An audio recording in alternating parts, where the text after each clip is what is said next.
오늘은 고린도전서 2장 6절부터 16절에 있는 말씀, 이 후반부에 있는 말씀을 통하여서 은혜를 나누겠는데, 그래서 제목을 뭐라고 잡았냐면 하나님의 지혜를 말하는 것이라, 이렇게 제목을 잡아봤어요.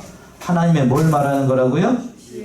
하나님의 지혜를 말하는 것이라는 말씀이 제목인데, 그래서 이 말씀은 대절을 좀 우리가 좀 나눠서 살펴볼 수 있을 것 같은데, 그러니까 6절까지 16절까지 있는 말씀은 세 개로 우리가 나눠서 볼 수 있을 것 같아요. 9절까지는 세상의 지혜로는 하나님의 지혜를 알 수 없다는 얘기입니다. 하나님의 지혜에 대해서 지금 사도 바울이 얘기를 하고 있는 거예요. 그리고 또 두 번째는 10절부터 11절까지 있는 것처럼 오직 성령으로 하나님의 깊은 지혜를 깨달을 수 있다는 거예요. 세상 지혜로는 알 수 없고 뭐를 통해서만? 성령으로만 하나님의 지혜를 깨달을 수 있다. 그 말씀이 10절부터 11절. 그리고 마지막으로 12절에서부터 16절까지 바로 우리가 하나님의 은혜를 성령으로 받은 자다는 거예요. 하나님의 은혜를, 그러니까 성령으로 받은 사람이 바로 우리들이라는 사실을 사도 바울이 이것을 통해서 얘기하고 있는 거예요. 굉장히 중요한 말씀입니다. 그래서 첫 번째 내주로가 아니고 세상의 지혜로는 하나님의 지혜를 알 수가 없다는 거예요. 6절의 말씀이죠. 6절 한번 읽어보시겠어요? 그러나 우리가 온전한 자들 중에서 지혜를 말하노니 이는 이 세상의 지혜가 아니요 또 이 세상에 없어질 관원의 지혜도 아니요. 예. 그러나 우리가 온전한 자들 중에서 지혜를 말하노니, 사도 바울이 이렇게 시작을 하고 있는데, 이 바울은 앞에서 1절부터 5절까지 하나님의 증거, 즉 십자가의 도를 전할 때에 말과 지혜의 아름다운 것으로 하지 않고 오직 그 십자가를 전하였다. 그 말씀만 전했다라고 증거했어요. 십자가에 못 박이신 예수 그리스도만 전했다라고 얘기했습니다. 그리고 이어서 오늘 본문의 말씀이 이어지는 건데 6절부터 16절까지 그 말씀은 인간을 구원하신 그 십자가의 도는 오직 뭐를 통하여서만 알 수 있다는 거냐면 세상 지혜가 아니라 즉 성령을 통하여서만 깨달을 수 있다. 그 하나님의 지혜를 깨달을 수 있다는 얘기입니다. 그래서 온전한 중에서 지혜를 말하노니 라고 되어 있는데, 온전한 자라는 얘기에 의해서 장성한 자, 다른 말로 영적으로 성숙한 자를 얘기를 하는 거예요. 그러니까 그들에게 하나님의 온전한 자만이, 그러니까 하나님의 지혜를 어떻게 알 수 있다는 얘기가 되는 거냐면 깨달을 수 있다는 얘기가 되는 겁니다. 그래서 하반절의 말씀이 있지요. 이는 이 세상의 지혜가 아니요 또 이 세상에 없어질 관원의 지혜도 아니라 라고 얘기하고 있어요. 지금 그러니까 사도 바울이 얘기하고 싶은 것은 그거예요. 하나님의 비밀인 이 십자가의 도, 또 다른 말로 뒤에 가서 그 비밀이 다시 한번 나오게 되는데, 그거를 알 수 있는 것은 세상 지혜로는 알 수가 없다는 얘기입니다. 같은 얘기인 것 같지만 이 심오한 뜻이 담겨 있어요. 그러니까 하나님께서는 세상 지혜로는 십자가의 도를 이해할 수도 없고 깨달을 수도 없고, 다만 어떻게 보이는가? 1장 18절에 있는 것처럼 어떻게만 보이는 거냐면 미련하게만 보여요. 그렇죠? 1장 18절 다시 한번 읽어보시겠어요? 십자가의 도가 멸망하는 자들에게는 미련한 것이요 예. 우리에게는 하나님의 능력이라. 그래요. 십자가의 도가 멸망하는 자에게는 뭐밖에 안 보이고 미련한 것처럼 보이는 거예요. 미련하게 보일 수밖에요. 그러나 그 십자가가 하나님을 믿고 예수 그리스도를 믿는 사람에게는 크게 지혜이고, 그것을 성령을 통해서 깨닫게 된다는 말씀인데, 그 말씀이 7절에 나와 있습니다. 7절 보시면 오직 비밀한 가운데 있는 하나님의 지혜를 말하는 것이니 곧 감추었던 것인데 하나님이 우리의 영광을 위하사 만설전에 미리 정하신 것이라. 예, 이 말씀을 하기 전에 어서 보세요. 그 하반절 6절 하반절에 있는 말씀 가운데 못하고 지나간 게 있어요. 이 세상의 지혜가 아니요, 그리고 또 이 세상에 또 어떻게 될 지혜라고 되어 있어요? 없어질 관원의 지혜도 아니라 라고 되어 있어요. 그러니까 이 세상에서 자칭 지혜롭다라고 하는 그 모든 지혜들은 다 어떻게 된다는 얘기죠? 영원토록 있다는 거예요? 아니면 언젠가는 없어진다는 얘기예요? 언젠가는 없어져요. 언젠가는 다 없어집니다. 언제 없어질까요? 구체적으로 누가 오시는 날? 그날 다 없어져요. 그러니까 여러분들이 아무리 세상적으로 지혜롭다, 똑똑하다, 영리하다 라고 주장을 해봐야 그거는 다 지나갑니다. 세상 지혜는 다 지나가요. 제가 요즘 죄송해요. 어르신들 앞에서 얘기하기가 좀 그런데 내일 모레가 이제 5학년이 되고 보니까 젊었을 때, 어렸을 때, 저만한 나이 때는 영민하다는 소리를 들었어요. 근데 이만큼 되면 60이 되고 50이 되고 60이 되고 70이 되면 사람들이 다 어떻게 되냐면 이 모양 저 모양으로 다 비슷비슷해집니다. 맞아요? 틀려요? 예를 들어서 설명을 해볼까요? 젊었을 때에는 고등학교, 중학교, 대학교 들어갈 때는 똑똑하다는 소리 들어가지고 서울대, 고대, 연대를 들어갑니다.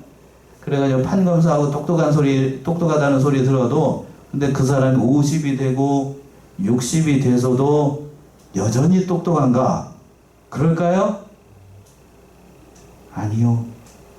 50이 되고 60이 되고 70이 되면 뭐가 오기 시작하냐면 사람이 그때부터 머리가 이상해져 가지고 죄송한 얘기지만 똑똑한 사람일수록 뭐에 걸릴 확률이 많냐면 치매 걸릴 확률이 많아요.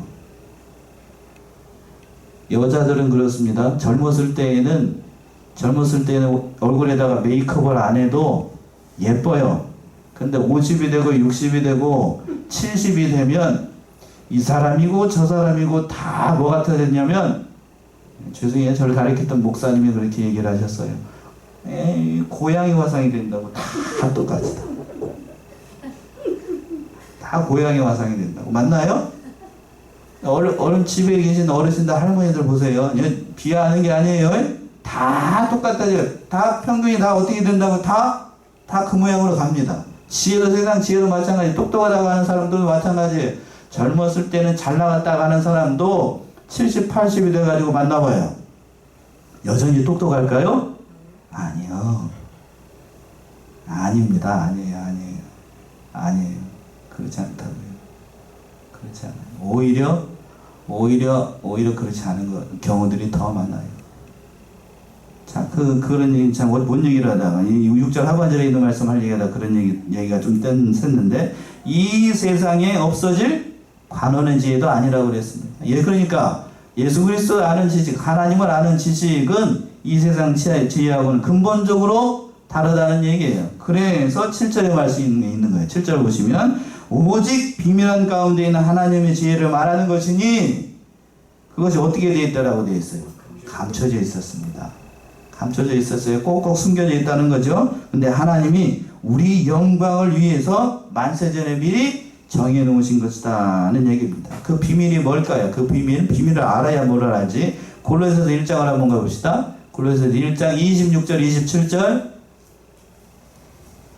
골로새서 1장 26절 27절.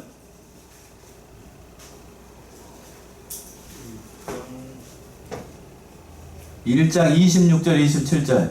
이 비밀은 만세와 만대로부터 옴으로 감추었던 것인데 이제는 그의 성도들에게 나타났고 하나님이 그들로 하여금 이 비밀의 영광이 이방인 가운데 어떻게 풍성한 것을 알게 하려 하심이라.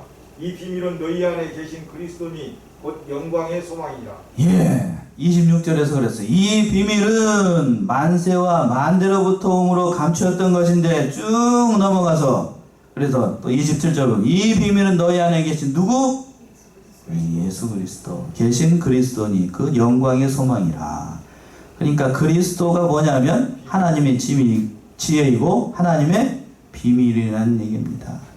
그 하나님께서 그러니까 그리스도를 예정해 놓으셨고 비밀로 꼭꼭 숨겨놨다가 때가 되니까 이 세상에 보내시고 십자가에 달려 돌아가시게 만들고 그걸 믿는 자들에게 구원의 은혜를 베풀었다는, 그러니까 믿는 자들에게만 주어진 하나님의 비밀, 지혜, 그게 십자가의 도라고 하는 거예요. 그 얘기를 사도 바울이 얘기하고 있는 겁니다. 그러나 이 지혜를 세상 사람들은 알았는가 몰랐는가? 알았을까요? 몰랐어요. 8절의 말씀이죠. 8절 읽어보세요. 이 지혜는 이 세대의 관원이 하나도 알지 못하였나니 만일 알았다면 영광이 들을 십자가에 못 박지 아니하였으리라. 그렇죠. 이 지혜, 하나님의 비밀이고 하나님의 지혜였던 이 부분을 이 세대의 관원들은 알지 못했습니다. 심지어는 이 세상에 있는 사람들뿐만이 아니고 자기의 민족도 예수님을 알아봤어요? 못 알아봤어요? 못 알아봤습니다. 세상에 창조주가 이 땅에 왔음에도 불구하고 창조주를 못 알아보는 세상이고, 또 자기 백성을 저희 죄에서 구원할 구원의 주님을 오신 그 구원의 주님을 이스라엘 백성들은 알아봤어요? 못 알아봤어요? 못 알아봤어요. 이게 어떻게 해야 되는 거예요? 어찌해야 되는 거예요? 그러니까 하나님께서 그 유명한 세상적인 지혜를 가지고 있다라고 해서 하나님을 알아보는 것도 아니고 예수 그리스도를 알아보는 것이 아니라 하나님께서 알려주신 자들만 알 수 있다는 겁니다. 계시해 주셔야만 알 수 있어요. 계시해 주셔야. 갈라디아서로 가봅시다. 오늘 말씀이 중요해가지고 몇 군데 더 찾아봐야 돼요. 갈라디아서 1장 11절 12절 계시해 주셔야만 알 수 있다고 되어 있어요. 갈라디아서 1장 11절 12절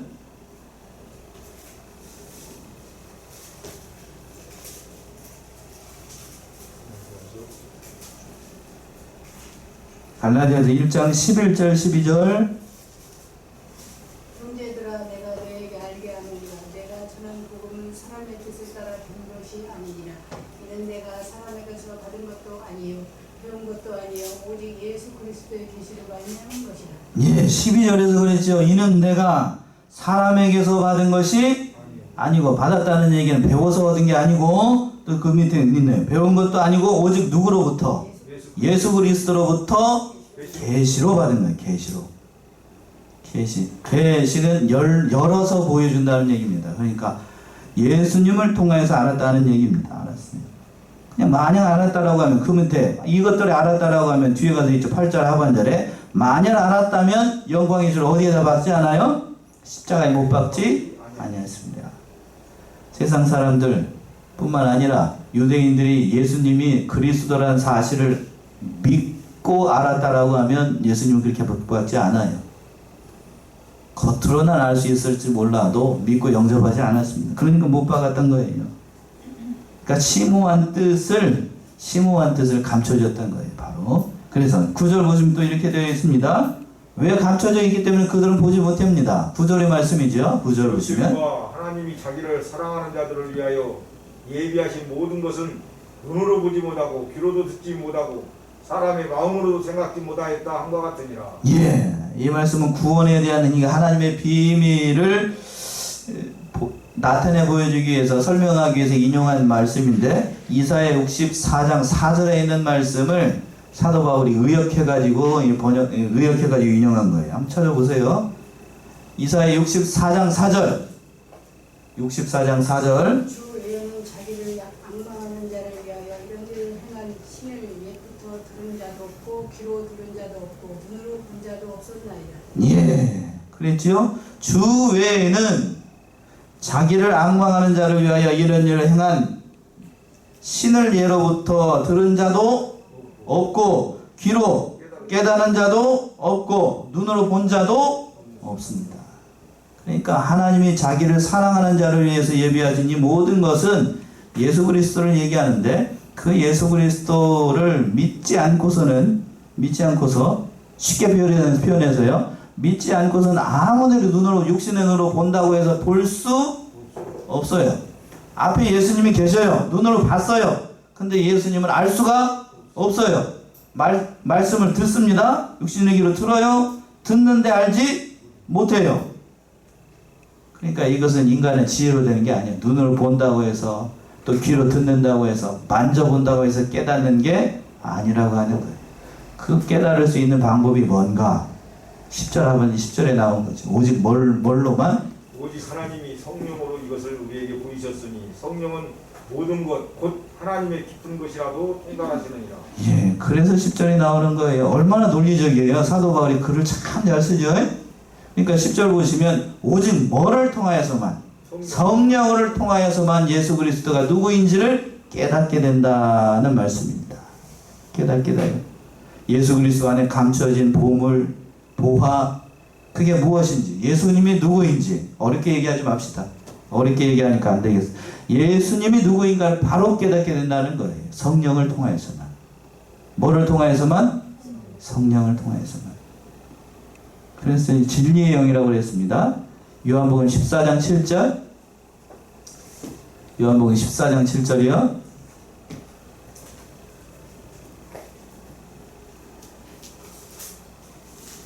너희가 나를 알았다면 내 아버지도 알았으리로다. 이제부터 요한복음 14장 17절. 저는 진리의 영이라 세상은 능히 저를 받지 못하나니 이는 저를 보지도 못하고 알지도 못함이라. 그러나 너희는 저를 아나니 저는 너희와 함께 거하시며 또 너희 속에 계시겠습니다. 예. 17절에서 그랬죠. 저는 무슨 영이라고 그랬어요? 진리의 영이라. 그러니까 진리의 영이니까 우리를 어디로 인도해요? 진리로 인도합니다. 예수님께서 그랬죠. 다른 데서 내가 곧 길이요 진리요 생명이니. 그러니까 진리의 영이신 그 성령은 우리를 누구에게로 인도하는가? 바로 진리 되시는 예수님에게 인도하는 거예요. 그러니까 오직, 그래서 10절에서 그랬어요. 오직 하나님이 성령으로 이것을 우리에게 보여주셨어요. 바로 예수님이 우리의 구원자 된다. 그래서 성령은 모든 것, 그래서 하나님의 어떤 것까지 통달해요? 깊은 것까지 통달하십니다.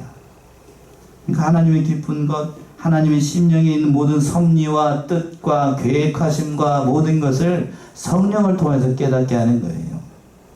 그래서 11절의 말씀이 그래서 있는 겁니다. 예를 들어서 설명이 못 알아들 것 같으니까요. 11절. 사람의 사정을 사람의 속에 있는 영위에는 누가 알리요? 이와 같이 하나님의 사정도 하나님의 영위에는 아무도 알지 못하느니라. 예, 당연한 말씀 아니에요?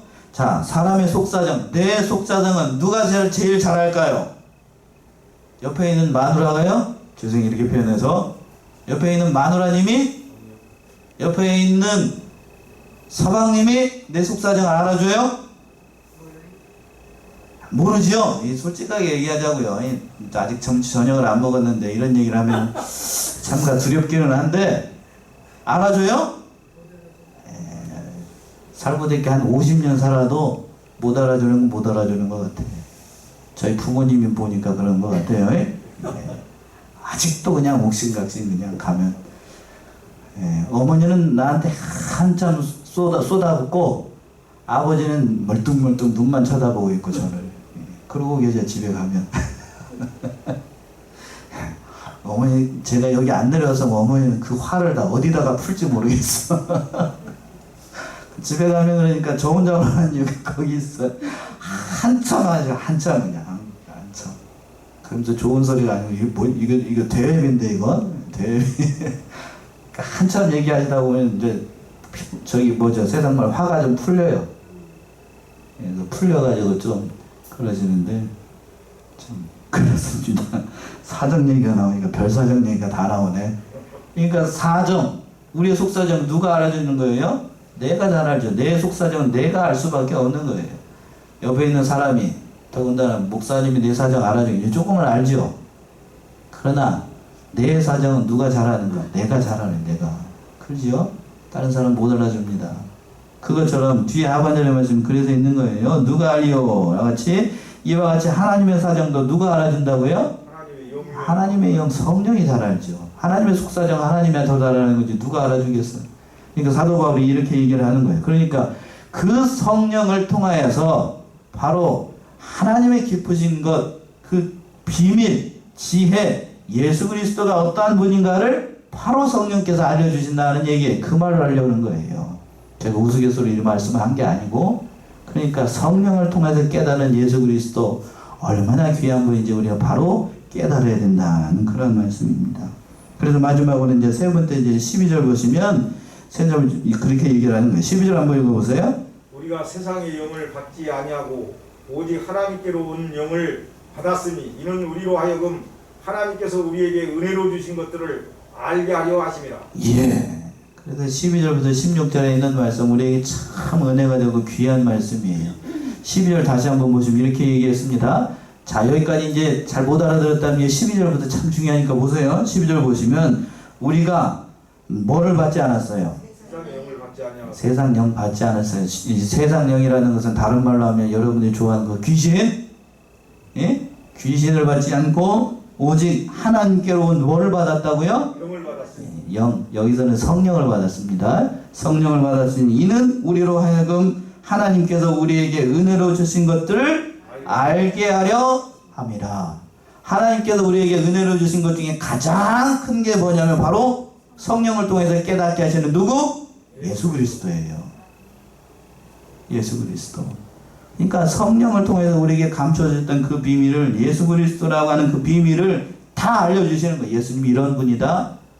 예수님이 이런 분이다. 바로 성령을 통해서 깨닫는 겁니다. 그러니까 그 보혜사 성령을 통해서 깨달은 그 진리 되신 예수 그리스도를 믿어지게 한다. 믿어지고 또 그분이 나의 주님이라고 고백할 수 있다라고 하면 여러분은 바로 가장 큰 선물을 받은 거고, 가장 큰 비밀을 깨달은 거고, 가장 큰 지혜를 얻은 겁니다. 맞나요? 그거예요, 그거.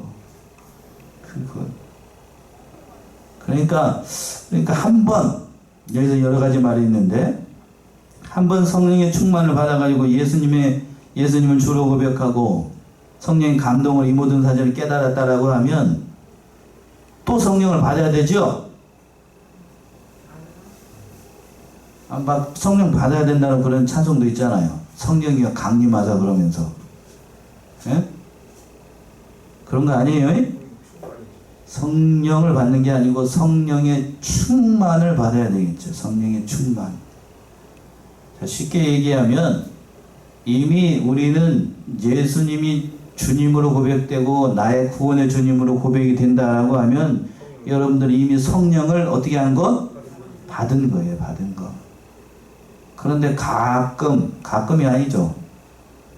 날마다 의심이 생기고 연약한 가운데 빠지고 내가 하나님을 믿고서 예수님을 믿고서 구원을 받았는가, 성령이 내 안에 계시기나 하는 건가, 이렇게 의심이 들 때가 있어요. 저도 그런데 그건 성령의 충만을 받지 않았기 때문입니다. 그 성령의 충만을 받으라는 얘기예요. 자, 여기 안에 물컵이 있죠? 자, 물컵이 성령이라고 하면 그 안에 물이 뭐가 담겨 있죠? 물컵 안에 물이 담겨 있어요. 이게 절반밖에 없잖아요. 절반 제가 마셔가지고 없어요. 그래서 충만을 받으라는 얘기는 이게 꽉 채워지라는 얘기예요. 꽉 채워지라. 그래야 물을 마실 때 갈증이 없든지 뭐를 하든지 하죠. 그 얘기예요. 그 얘기. 그러니까 한 번 컵을 받았으니까 성령이 있는 거예요? 없는 거예요? 있는 거죠? 물을 마실 수도 있어요. 근데 우리 충만을 받으라는 얘기예요. 그러니까 그 얘기를 하는 거고, 자, 그 얘기하는 거. 13절 말씀 봅시다. 13절 여기까지 하고. 우리가 이것을 말하거니와 사람의 지혜의 가르친 말로 아니하고 오직 성령의 가르치신 것으로 하니 신령한 일은 신령한 것으로 분별을 하느니라. 예, 하반절의 말씀 참 중요하죠. 오직 성령의 가르치신 것으로 하니 신령한 일은 뭘로 분별한다고요? 신령한 것으로 분별하라. 영에 관련된 일은 영만 풀 수 있다는 얘기예요. 그러니까 다른 말로 성령이 하시는 일은 뭘로만? 성령으로만 분별할 수 있다는 얘기입니다. 성령의 말씀을 가르칠 때에 참으로 중요한 거예요. 그러니까 고린도전서 12장 3절로 한번 가봅시다. 성령이 아니고는 예수님을 주님이라고 고백할 수 없다라고 되어 있어요. 고린도전서 12장 3절. 그러므로 내가 너희에게 알게 하노니 하나님의 영으로 말하는 자는 누구든지 예수를 전수할 자라 하지 않고 또 성령으로 아니하고는 누구든지 예수를 주시라 할 수 없느니라. 그렇죠. 아니, 요절의 말씀이에요. 성령이 아니고는 예수님을 누구라고 부를 수가 없어요? 주라고 부를 수가 없어요. 여러분들이 예수님을 주님이라고 부르는 건 그 자체가 이미 구원을 받은 거, 하나님의 백성이라는 명백한 증거입니다. 오늘 제가 여기 앞에 앉아 있는데 권사님 오시자마자 그냥 주여 감사합니다 그러대요. 예? 그랬죠? 예. 그게 그 자체가 이미 뭘 받았다는 증거? 성령을 받았고 내가 하나님의 백성이고 이전에 여기 앉으니까 너무나도 평안해가지고 그 고백이 나오는 거예요. 이해되십니까? 저도 여기 새벽에 일어나가지고 말씀 준비하려고 딱 앉아있잖아요. 처음에 딱 오자마자 하는 고백이 똑같아요. 권사님하고 주여 이렇게 합니다. 예? 또 말씀을 전해야 되는데 또 이렇게 하신 거 감사합니다. 그런 의미도 담겨있고 여러 가지 의미가 담겨있어요. 그 주님이라는 고백이 고백되어진다라고 하면 그냥 단순히 입술로만 하는 고백이 아니고 내 심령으로부터 나오는 진심된 고백이라고 하면 이미 우리는 성령을 받은 거고 하나님 백성이라는 명백한 증거예요.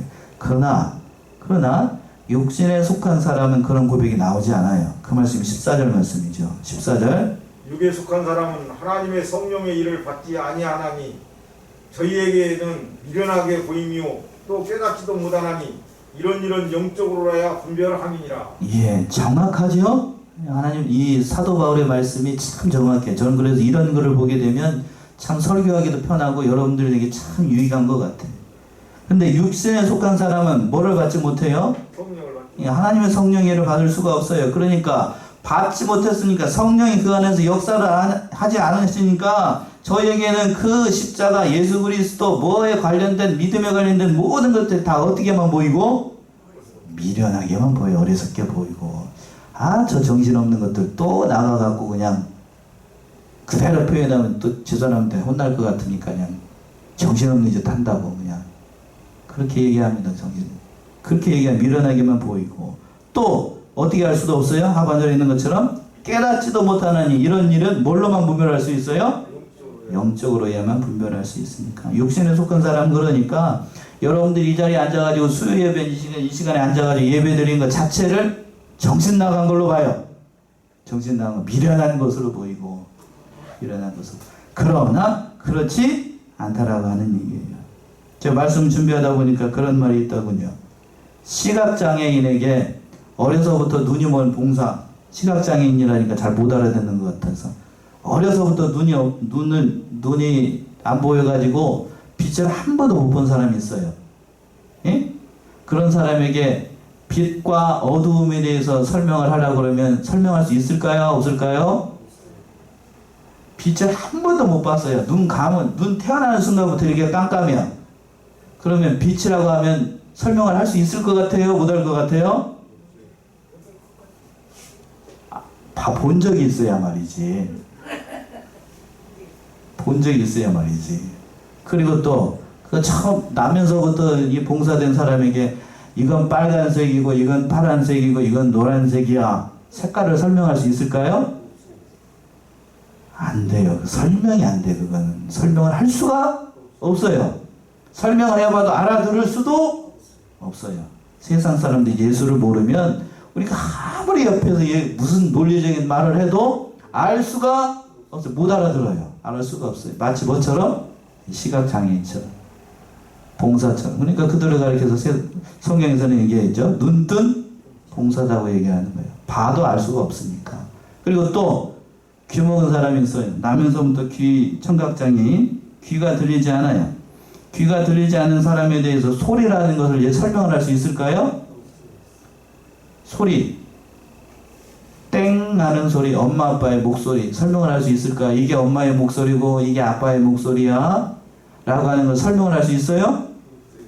안 돼요. 설명이 안 된다고. 설명을 할 수가 없어요. 설명을 할 수가 없어. 그것처럼 이걸 얘기해요. 그러니까 그 하반절에 14절 하반절에서 그랬죠. 이런 일은 뭘로만? 영적으로만 분별할 수 있다는 얘기입니다. 성령을 통해서. 여러분이 이 자리에 앉아가지고 예배 드리는 것 자체가 얼마나 큰 은혜인지 알 수가 없다는 얘기예요. 그런 의미도 담겨 있습니다. 얼마나 큰 은혜인지 알 수가 없어요. 그래서 15절 보시면 15절 또 신령한 자는 모든 것을 판단하나 자기는 아무에게도 판단을 받지 아니하느니라. 예, 요 말씀을 우리가 좀 잘 이해를 해야 되는데 신령한 자는 모든 것을 판단한다. 그러니까 이게 신령한 자는 빛 가운데 있는 사람들, 저와 여러분과 같은 이런 사람들은 세상에 있는 모든 것들을 다 판단할 수 있다는 의미예요. 그런데 그 뒤에 말이 문제가 되죠. 자기는 아무에게도 뭐를 받지 않는다고요? 판단을 받지. 이걸 판단이라는 말을 가로치고 비판이라고 한번 해봅시다. 다른 말로 비판. 자기는 아무에게도 뭐를 받지 않는다고요? 비판을 받지 않아요. 여러분들 세상 사람들로부터 비판받나요? 비판받지 않나요? 비판을 받아요. 예? 여러분들 세상 사람들이 다른 말 비판이라고 그러니까 잘 못 알아듣나요? 자기는 아무에게도 비난받지 않습니다. 여러분들 예수 믿으면서 한 번도 비난받거나 조롱거리를 대거나 그런 적이 없어요? 제가 장담하는데 하루에 한 번이 아니라 날마다 그럴 거요? 저 사람이 예수쟁이래야. 그런데 하는 짓거리는 봤을 때에 전혀 예수 믿는 사람 같지가 않아. 그렇죠? 예? 여기서 보게 되면 그런 여기서 그런 의미가 담겨 있어요.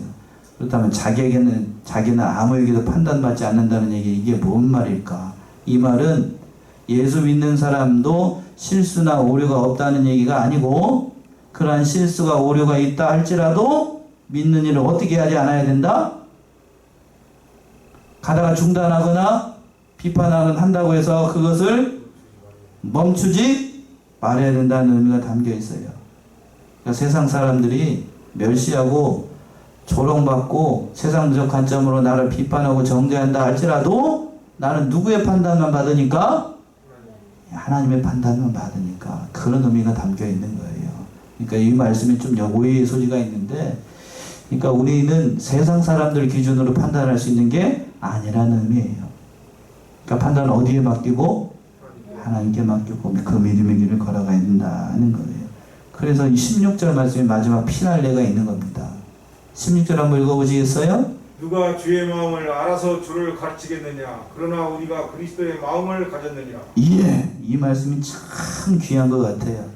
누가 주의 마음을 알아서 주를 가르치겠느냐는 말인데, 이 세상의 모든 사람들, 거듭나지 않은 모든 자연인들, 예수를 믿지 않는 사람들은 하나님의 마음, 주님의 마음을 알 수 있을까요? 없을까요? 이미 다 배웠어요? 알 수 없어요.